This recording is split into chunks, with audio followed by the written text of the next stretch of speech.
All right, I'm trying something new here. How you guys doing?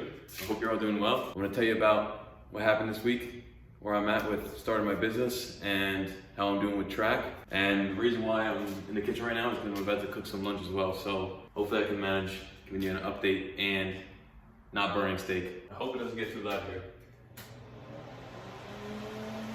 Hopefully not terrible. Not terrible maybe. Got some steak and some Irish butter. Turn it into a cooking channel real quick. Okay, what I'm realizing very quickly is that it's gonna be terrible if you guys have to listen to this fan go on, and I'm probably gonna burn the steak. So I'll give you guys the update after I finish cooking. All right, this is actually nasty. As I was putting butter in the pan, I noticed there's a bug in my pan. Thank God the butter didn't touch that. So I'm not rich yet. So there's gonna be nasty things like bugs in my pans, but I got the steaks going, so it's gonna be done very soon. Slightly burning, but it's not bad.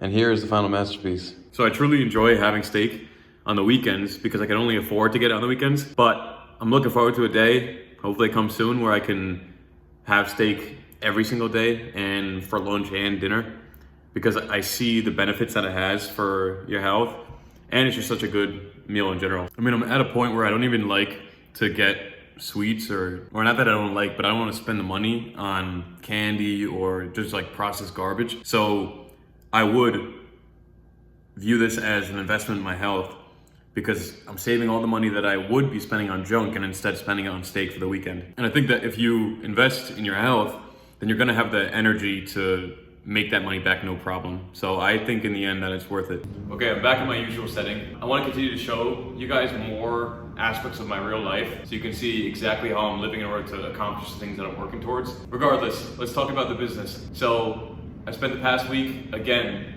getting closer and closer to taking that exam to get the final certification for this marketing skill that I'm learning for my marketing agency. And I really hope that in the next week, especially because I'm gonna be on spring break, I'll be able to finally finish all the courses and then take the exam to get the credential. But something that I'm thinking about as I continue to take these marketing courses is the idea of data-driven marketing and just data in business. So I visited the Google office in Boston last semester, and what I found out there was that Google has the data to know what people are searching for by the second. And so we were there because in my last co-op, which is practically just an internship, we were finding out how we should be marketing our products leading up into the holiday season. But imagine having the data to say, okay, 15 days out from Christmas, people are gonna be searching for this type of product. So then you as a company would just push that product out into the market, onto online or through your paid ads or whatever, and then people will be buying it up because that's what you know people will be searching for at this time. So what this tells you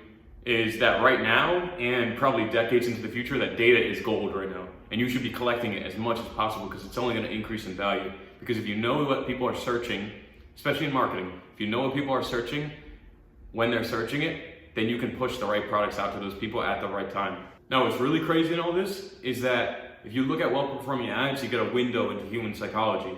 And what I mean by this is some of the best performing ads have certain commonalities. And one major commonality is the fact that people in that ad just had expressive, positive emotions on their face. So they smiled or they laughed, right? And this is probably something that companies have been leaving on the table. But now with advanced machine learning models, we can scan through videos and see what are the good features, the common features that allowed that video to perform better, and then restructure our ads accordingly. But anyways, I digress. So let's talk about track. And this past Monday I was able to throw again, and my elbow felt great, but it's still a matter of being patient so that I can let my elbow heal again each week in case I am re-stressing it. And so for recovery, I've been doing daily 15 minutes of ice on my elbow and then 15 minutes of heat, because ice stops everything. It slows down the inflammation, but it also stops that natural healing process. And then heat returns blood to the area and gets it going again, gets it healing again. And just like last week, I'm still rereading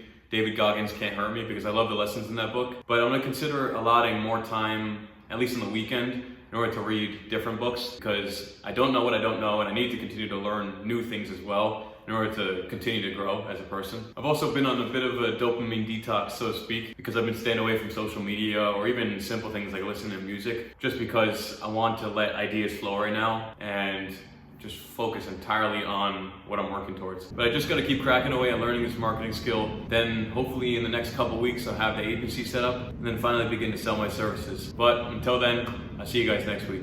This video's over.